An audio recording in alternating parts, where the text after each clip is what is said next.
Bonjour à tous. Cette présentation s'inscrit dans le cadre de l'information sur le projet CAFOP en ligne, notamment son activité de scène émulation, le concours Étoiles et du Web. Prologue.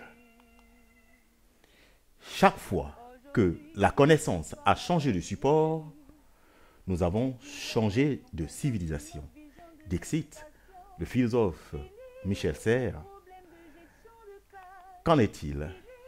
Autant jadis, l'être n'avait comme seul support de connaissance que sa grande capacité de mémoire.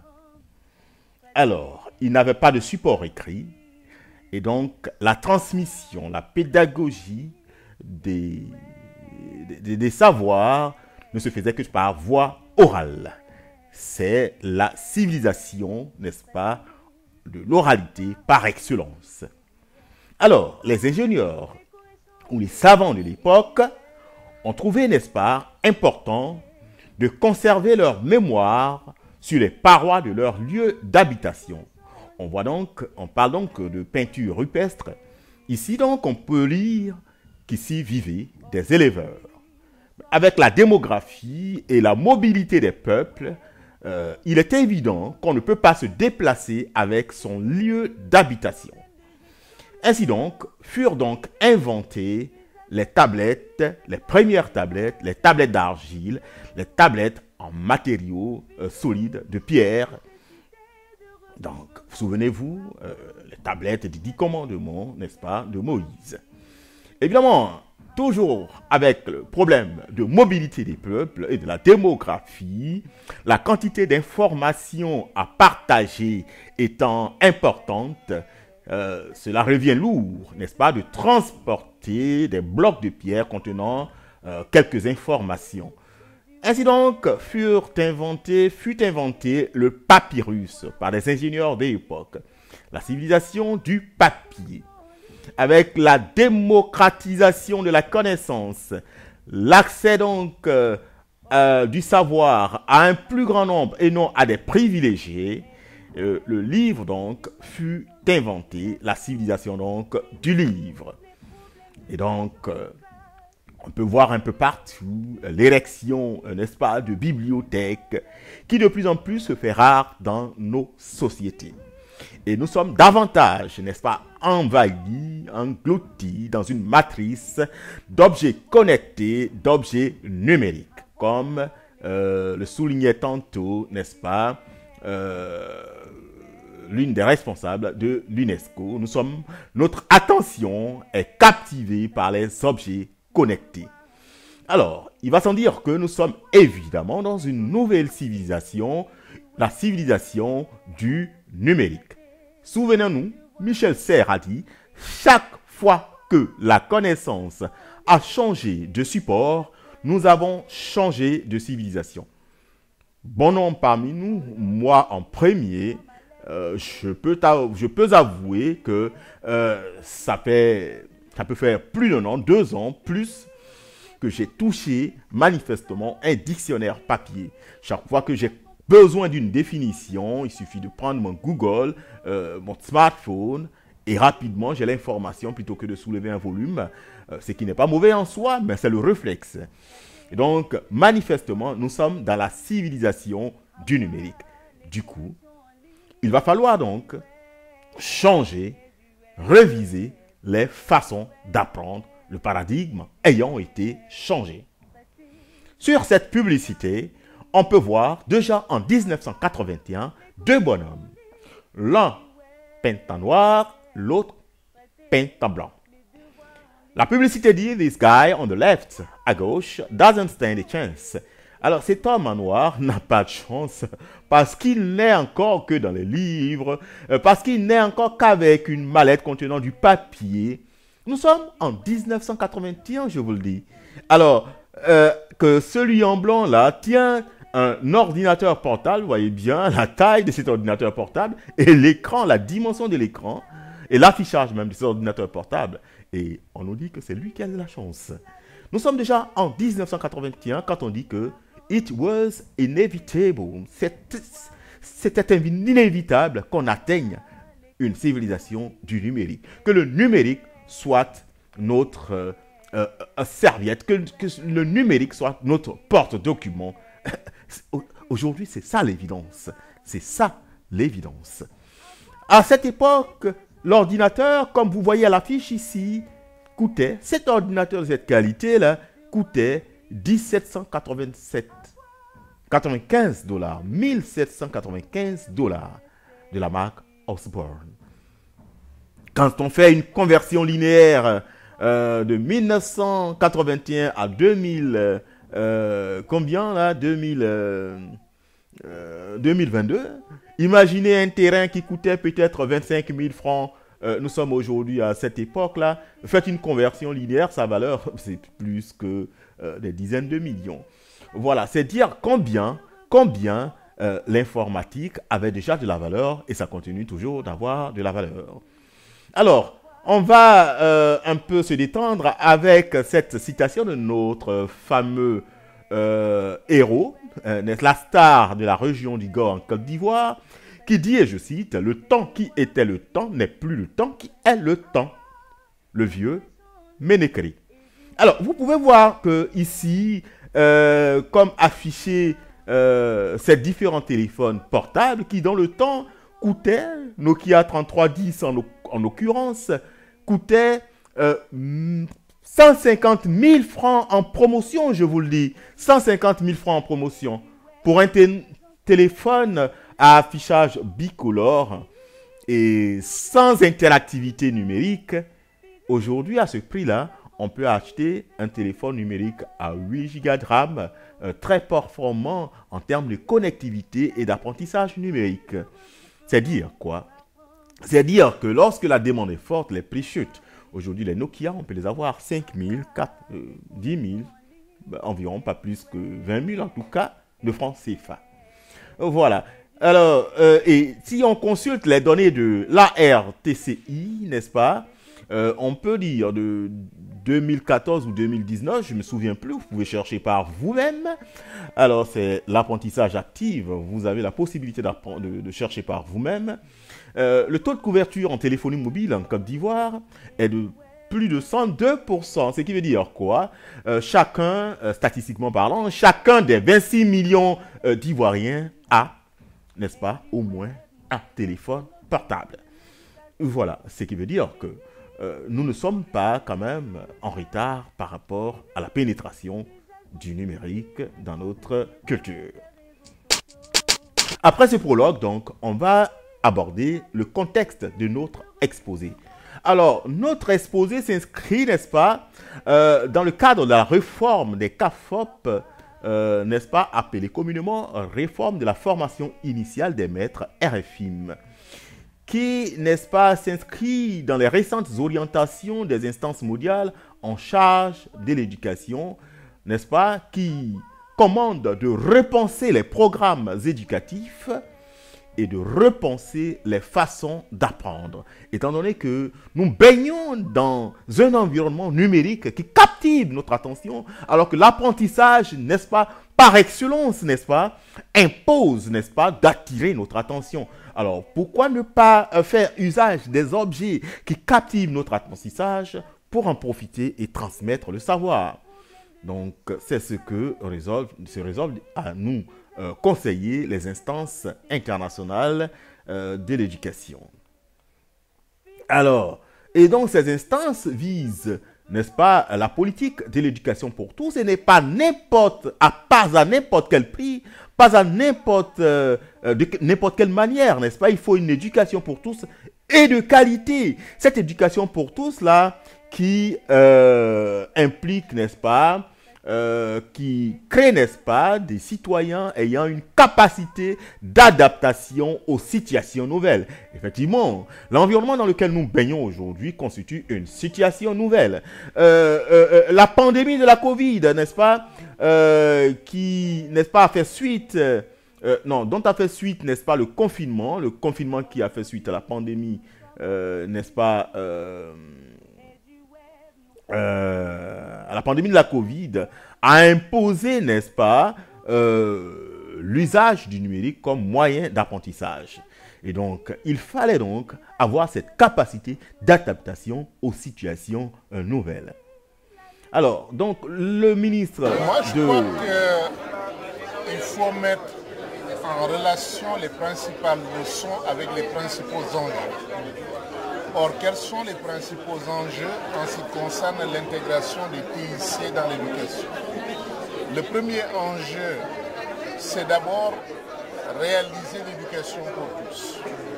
Cela signifie que la problématique qui est posée aujourd'hui au TIC, c'est comment atteindre ceux qui sont exclus du système. Qu'ils soient des enfants non scolarisés ou des jeunes et des adultes analphabètes. Comment les inclure? C'est un des premiers enjeux. Un second enjeu qui est capital, le problème n'est pas simplement d'atteindre les personnes en matière d'éducation. Le problème de fond, c'est leur offrir une éducation de qualité. Parce que c'est une éducation de qualité qui fait l'exercice du droit à l'éducation. Mais l'éducation de qualité, les TIC peuvent y apporter quelque chose selon les trois dimensions que j'ai indiquées. La première dimension, comment faire réussir tous. Parce qu'une école qui fait réussir la moitié de ses apprenants n'est pas une éducation de qualité.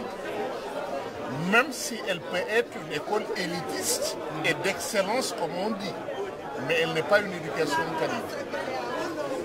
Et cette éducation de qualité exige non pas qu'on demande aux apprenants de s'adapter à l'enseignement global, mais plutôt comment les méthodes didactiques peuvent ouvrir des espaces avec des supports avec les TIC permettant à chacun d'apprendre selon son rythme, son mode d'apprentissage et de réussir en conséquence. Parce que la réussite dépend de l'adaptation des opportunités d'apprentissage aux conditions et aux besoins de chacun. Deuxième élément qui est capital, c'est la pertinence de l'éducation. Parce qu'apprendre, c'est bon, mais apprendre en vue de quoi? On apprend pour résoudre les problèmes de la vie, des problèmes du travail, des problèmes de l'environnement. Eh bien, si en apprenant, on ne fait que réciter des connaissances, au lieu de réfléchir dans une situation d'apprentissage à des démarches de résolution de problèmes que l'on peut utiliser justement dans son environnement pour résoudre les problèmes que l'on rencontre, à ce moment-là, l'apprentissage risque de ne pas servir à quelque chose. Et les TIC peuvent créer des situations d'apprentissage problématiques dans lesquelles l'enfant s'engage dans une recherche comme processus d'apprentissage. Troisième élément de la qualité de l'éducation, tout cela, ça débouche sur quoi? Qu'est-ce que ça apporte à l'apprenant? Qu'est-ce que ça apporte à sa famille? Qu'est-ce que ça apporte à sa société? C'est-à-dire, quels bénéfices individuels, sociaux et collectifs on tire de cet apprentissage? Et ça pose la question aussi de l'employabilité des sortants de nos systèmes éducatifs. Mais cette employabilité est posée autrement aujourd'hui parce que les mutations sont tellement rapides, non seulement dans la vie, mais dans les professions. Un plombier d'aujourd'hui ne travaille plus sur du plomb. Il ne travaille même plus sur du tube galvanisé. Il travaille sur du plastique. Ce n'est plus un plombier en réalité. Et vous verrez tous les métiers, il y a eu des modifications technologiques qui font que les compétences acquises hier ou aujourd'hui peuvent devenir vite obsolètes.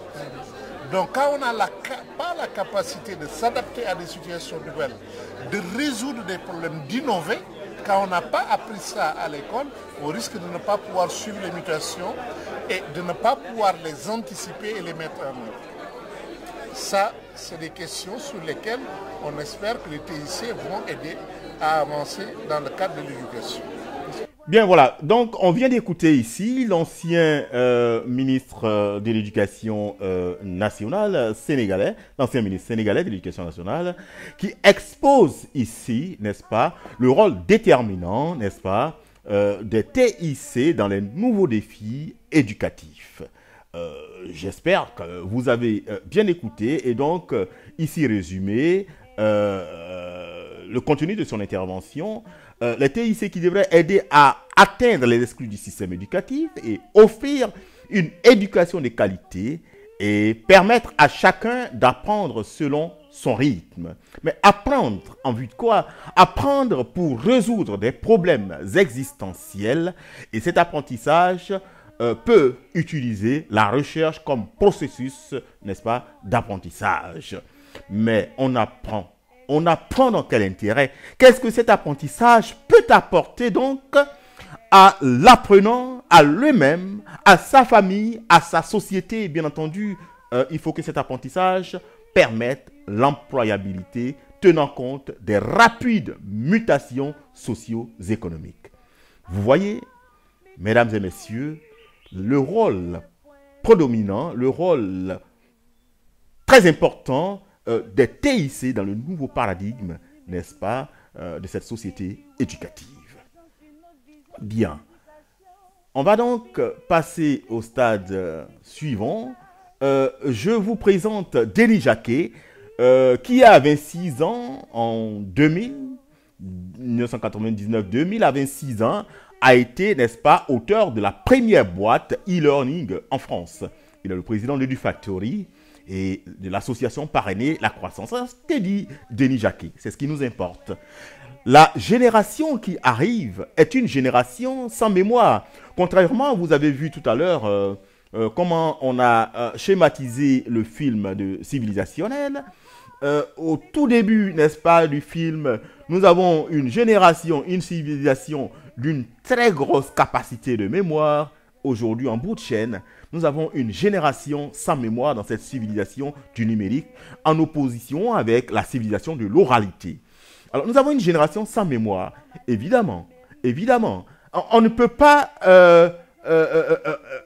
construire, n'est-ce pas, des canevas, des curricula de formation sans tenir compte de ce paramètre, n'est-ce pas, très essentiel, génération sans mémoire.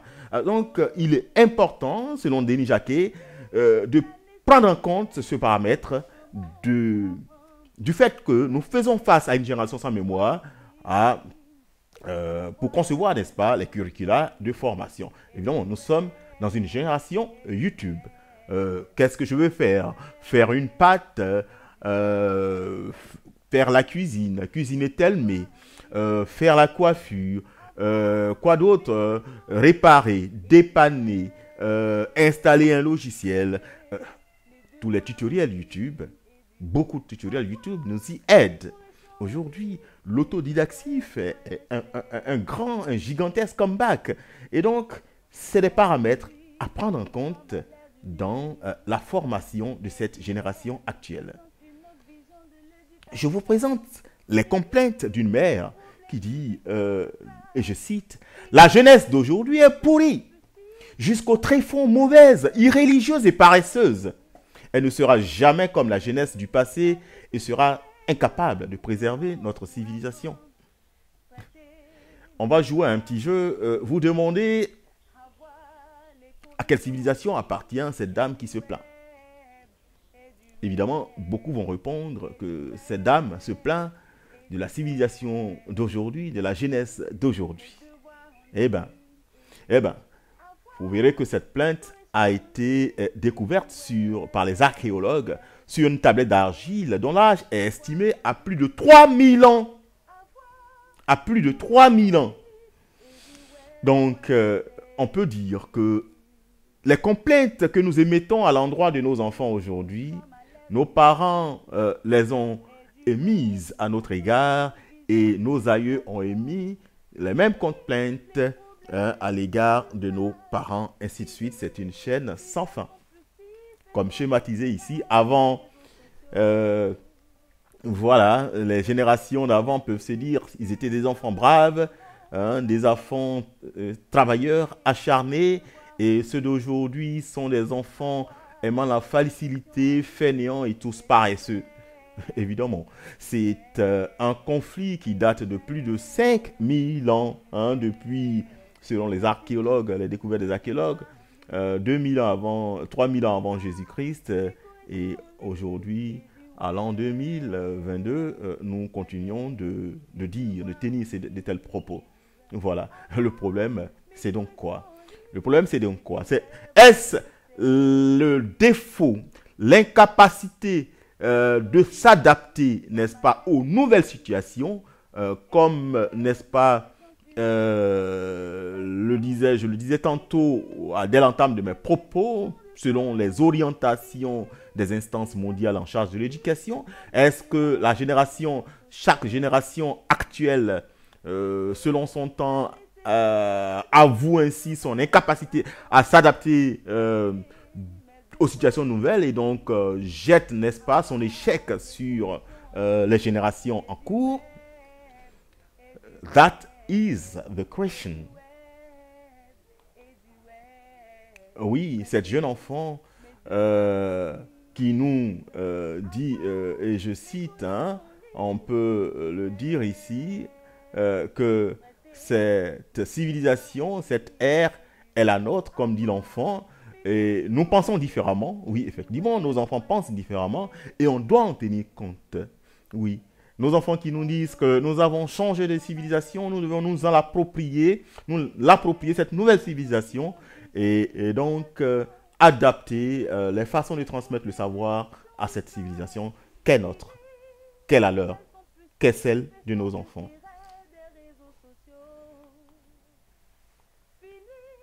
Bien, alors...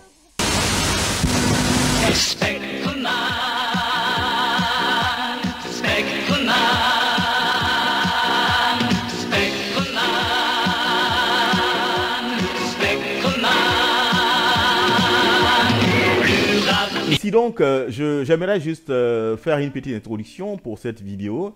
Ici, nous avons un téléfilm datant de 1971.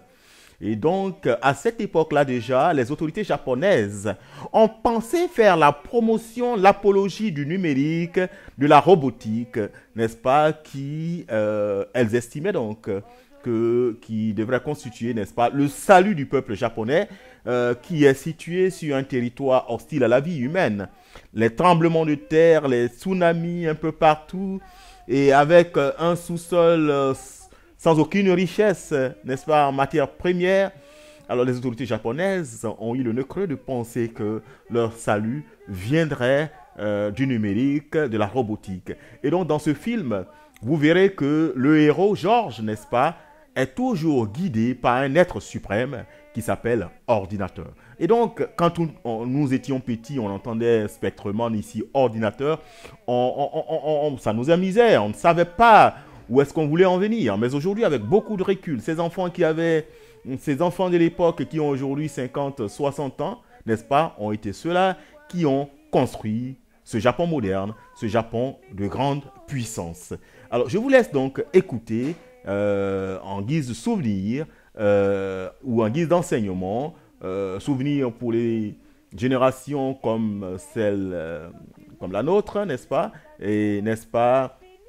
et d'information pour les générations actuelles, les enfants d'aujourd'hui.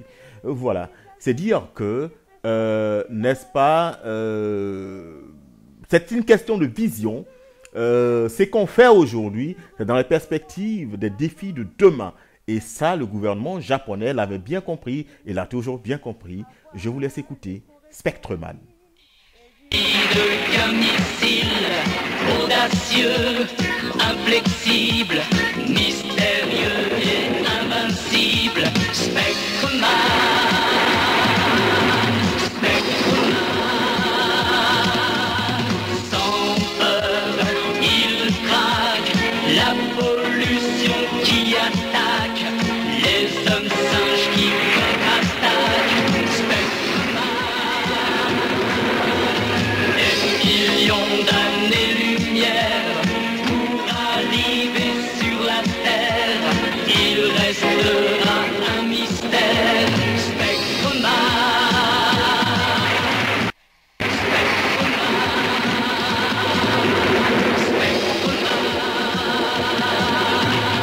Vous allez bien écouter ici, comment est-ce que George... Spectreman, Ici, Ordinator. Voilà. Vous voyez comment il est interpellé? Nous prévoyons un problème Ordinator. écologique de la plus extrême gravité dans les environs de la mer de Fuji. Il éclatera à 19h, heure locale. Voici mes instructions. Partez sur le champ, mais je vous le rappelle, vous ne devez sous aucun prétexte révéler votre identité à quiconque sur la planète Terre. Êtes-vous prêt, Spectreman? Je suis prêt.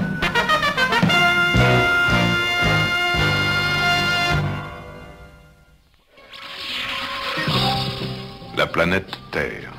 La ville, Tokyo. Comme toutes les villes à la surface du globe, Tokyo est en train de perdre la bataille contre ses deux ennemis les plus mortels. La dégradation de la nature et la pollution. En dépit des efforts désespérés de toutes les nations, l'air, la mer, les continents perdent de plus en plus leur capacité à entretenir toute forme de vie. Quel est leur dernier recours? Spectreman. Voilà. Vous pouvez donc dire que, comme c'est dit, n'est-ce pas, dans le générique du film, le dernier recours, n'est-ce pas, de la planète Terre, c'est qui? C'est Spectreman. Spectreman, n'est-ce pas, qui est cette représentation emblématique, symbolique, n'est-ce pas, du numérique. Parce que Georges, chaque fois qu'il est interpellé, n'est-ce pas, qui l'interpelle? C'est Ordinateur. Vous avez bien entendu dans la vidéo dire Spectreman, Georges, ici, Ordinateur. Et donc, c'est vous dire que le gouvernement japonais avait de façon subliminale injecté à ses enfants d'alors la nécessité, l'importance capitale du numérique dans l'éducation comme ultime recours, hein, c'est bien dit le mot recours, ultime recours au peuple japonais pour sauver, n'est-ce pas, la planète Terre contre les fléaux qui, n'est-ce pas, l'assaillent. Bien, on poursuit.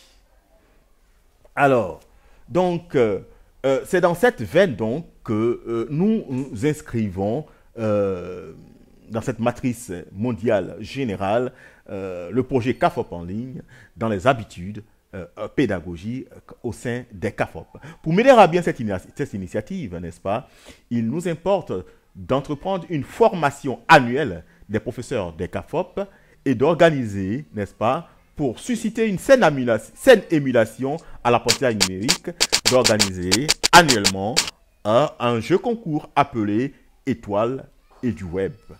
Alors, donc, ces jeux concours consistent à motiver au développement de la culture du numérique et installer durablement les réflexes de la pédagogie numérique dans les pratiques enseignantes des CAFOP.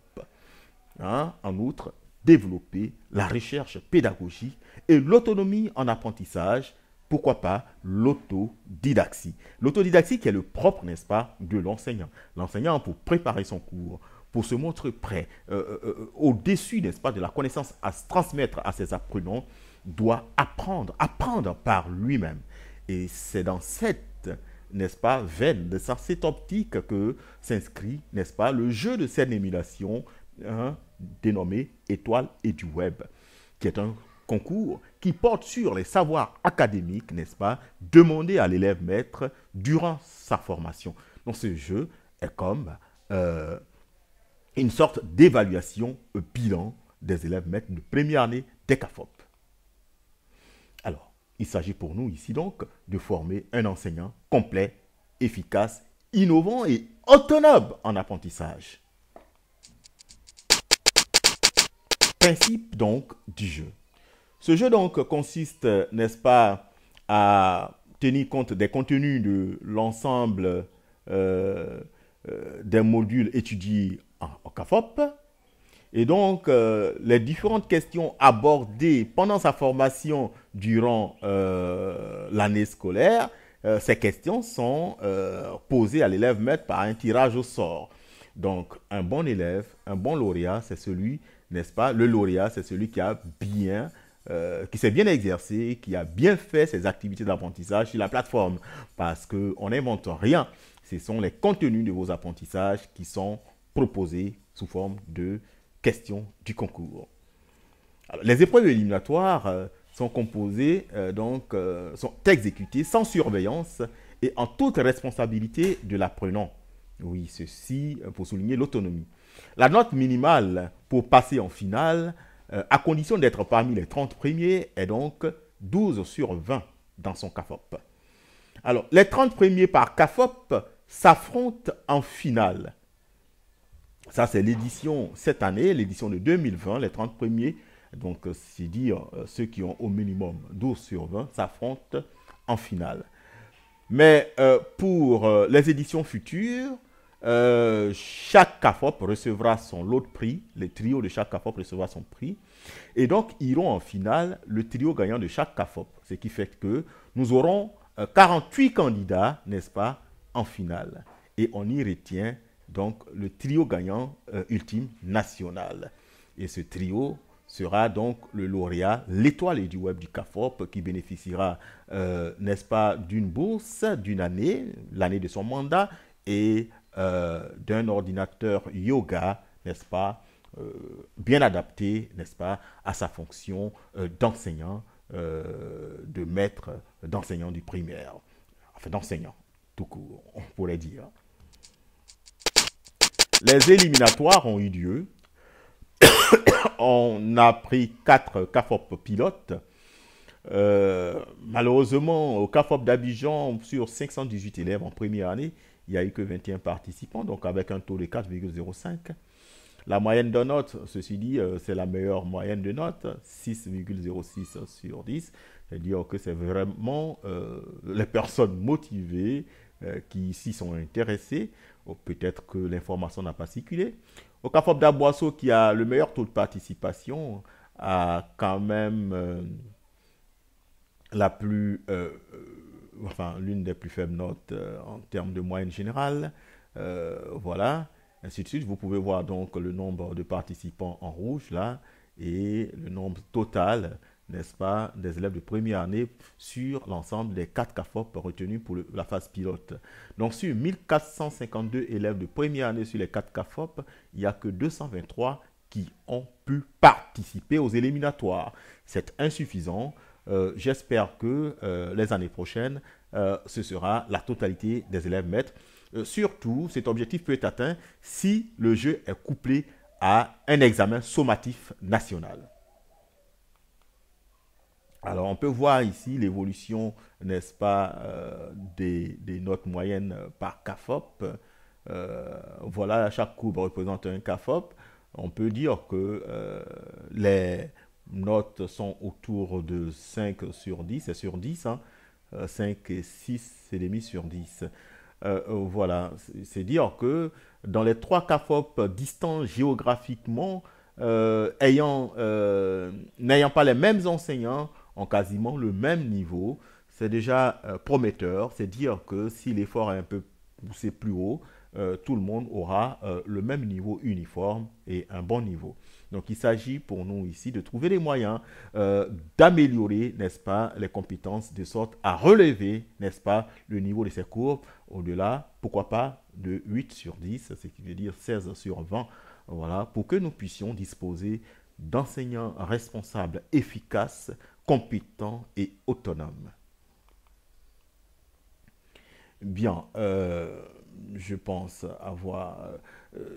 on peut donc conclure que c'est le commentaire qui a été dit tout à l'heure, n'est-ce pas, le niveau moyen, n'est-ce pas, observé est 11,50 sur 20 pour tous les participants. Deuxième observation, on peut dire que la mobilisation est très élevée, est la plus élevée des mobilisations, c'est à Aboisseau. Ensuite, n'est-ce pas, viennent Boaké 1 et San Pedro qui sont à 16% chacun et Abidjan à 3% seulement. Voilà, c'est dire qu'on a beaucoup d'efforts encore à faire en termes de mobilisation. La troisième observation est que ces jeux sont un bon moyen de gouvernance pédagogique. Et donc, notre vœu est que cela soit institutionnalisé. Voilà, vous pouvez voir ici l'intervalle des notes. La plus forte note, 17 sur 20 à Abidjan. Et les 3 autres CAFOP ont comme 16 comme plus forte note. la finale. Alors, donc la finale va se composer sous surveillance en salle multimédia et la durée de l'épreuve est de 1h30. Les 3 premiers, n'est-ce pas, seront retenus pour le podium de l'étoile et du web. Et donc, le premier sera l'ambassadeur et du web, sera l'étoile et du web de CAFOP, on l'a dit tantôt, qui bénéficiera d'un ordinateur yoga, ordinateur tablette yoga, et d'une bourse pour ces 12 mois pour ces 10 mois de mandat scolaire. Voilà. Et l'étoile et du web, on l'a dit, ouais, un mandat d'1 an, et donc une année scolaire, on entend, avec tous les avantages prévus par les éventuels sponsors. Donc, les prix sont là. Un ordinateur tablette yoga, Lenovo, avec stylet, et c'est pas mentionné, une bourse d'une année, et qui, n'est-ce pas, sera attribuée par, n'est-ce pas, le groupe EduWeb. Ces prix qui sont cités là sont les prix déjà mis dans la balance par le groupe EduWeb, en espérant que d'autres sponsors se joignent, n'est-ce pas, à l'initiative de la DELC et du groupe EduWeb pour bonifier davantage les prix, surtout pour qu'il y ait par CAFOP des prix. Donc 16 trios, donc un prix par CAFOP et un prix national. Le 3e prix est une enveloppe de 50 000 francs, on espère. Quand les prix seront bonifiés, cette enveloppe, n'est-ce pas, aura son montant bonifié. Et ne négligez pas, je vous invite à ne pas négliger le prix collectif. Le prix collectif est évidemment un incrément important des savoirs, n'est-ce pas, de connaissances académiques, n'est-ce pas, pour tous les participants. Évidemment, pour participer, il faut bien réviser ses leçons, il faut bien réviser ses modules, et donc, évidemment, tous les participants reçoivent un prix, c'est celui du savoir, et donc ce prix-là qui n'a pas de prix. Voilà. Bien. Les perspectives. Nos perspectives sont donc que ces jeux soient perpétués et qu'ils deviennent, n'est-ce pas, une culture au niveau des CAFOP, qu'ils soient pris en compte, n'est-ce pas, pour une sorte d'évaluation sommative annuelle, et donc l'évaluation et récompense soient couplées, n'est-ce pas, ce qui va aiguiser davantage, susciter davantage l'appétit de l'apprentissage. L'appétit en apprentissage, toute chose bonne, n'est-ce pas, pour l'assise des savoirs dans les habitudes, n'est-ce pas, des apprenants. Et la participation des 16 CAFOP aux jeux annuels, ça encore, ce sont les perspectives. On dit perspectives, mais ce sont des vœux émis à l'endroit des autorités décisionnelles des CAFOP, notamment la DELC. Le développement de l'équivalent de ces jeux, n'est-ce pas, dans les cycles primaires et secondaires, à travers les clubs EduWeb, que le groupe EduWeb s'évertue, n'est-ce pas, à installer dans les lycées et collèges. D'ailleurs, le 18 mai prochain, le premier club EduWeb des lycées et collèges sera installé au lycée municipal d'Alépé. Et donc, la recherche active de sponsors et de partenaires au jeu Étoile EduWeb, que nous voulons un jeu emblématique, national, d'audience internationale. Alors, pour ce faire, il faut nécessairement une formation des acteurs des CAFOP, des enseignants, une formation in situ. Et cette formation in situ, n'est-ce pas, se fera 4 CAFOP par an. 4 CAFOP par an. Et comme vous pouvez voir ici dans la vidéo, c'est l'étape d'Aboisseau, le premier CAFOP ayant bénéficié de cette tournée. Voilà. Et où une centaine d'enseignants ont participé de façon studieuse à la formation. Voilà. Alors, nous demandons aussi pour ce faire, n'est-ce pas, une plus grande implication des directions locales dans l'exécution des tâches d'apprentissage et pour le jeu concours aussi. Donc, surtout les tâches d'apprentissage, c'est quand l'élève sent que l'initiative est importante pour sa direction, que l'élève s'y met. s'y emploie. Et donc, quand il s'y emploie, il est pour lui tout à fait naturel de se faire récompenser en participant au jeu concours. Alors donc, nous demandons une implication plus grande des directions locales. Une mise en place, n'est-ce pas, par EduWeb, d'une équipe discrète de créateurs de contenu. Oui, la discrétion pour, n'est-ce pas, la confidentialité en matière des contenus des épreuves. Et donc, une équipe très silencieuse. Et donc, voilà. Les clubs EduWeb des CAFOP, pourquoi pas, pour que ces clubs puissent de façon, n'est-ce pas, perpétuelle, animer les activités d'apprentissage numérique. Quand quelque chose est initié par les pairs, c'est plus suivi par les apprenants. Et donc, ces clubs EduWeb qui seront, n'est-ce pas, coordonnés par les points focaux du projet CAFOP en ligne. Et une tournée annuelle de formation et sensibilisation, tant à l'endroit des élèves maîtres qu'à l'endroit des enseignants. Alors, pour ce qui concerne les élèves de première année, de troisième année, il est possible d'organiser des stages avec suivi à distance, comme vous voyez ici, avec certains de nos étudiants en stage en fin d'année de formation, où ces vidéos, vu la raréfaction, n'est-ce pas, des visites d'encadrement, ces vidéos peuvent être postées, visionnées par l'encadreur et notées sans nécessité de déplacement sur le terrain de stage.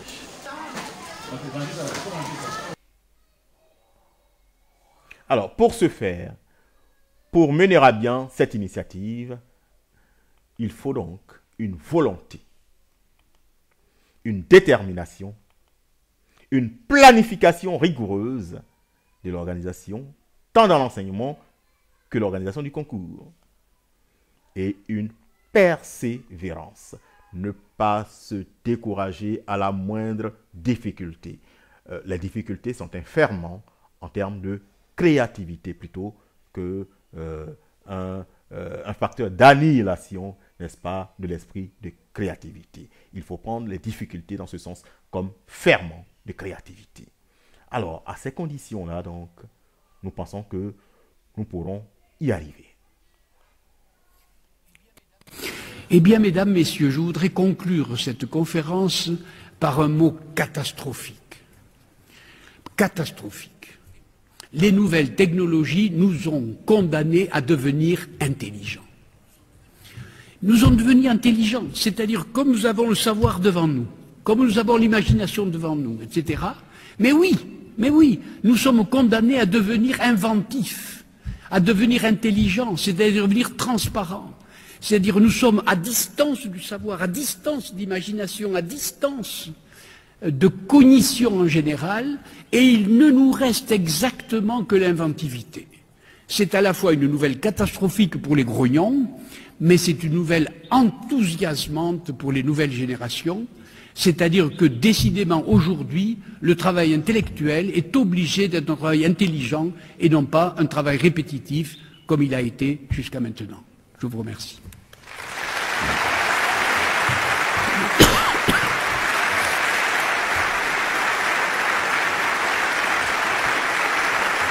Je ne pouvais pas trouver meilleure personnalité, meilleure personne pour conclure cette conférence que Michel Serres, qui d'ailleurs a introduit la conférence par sa citation « Chaque fois que la connaissance a changé de support, nous avons changé de civilisation. » Et c'est le même Michel Serres qui vient de conclure brillamment cette conférence.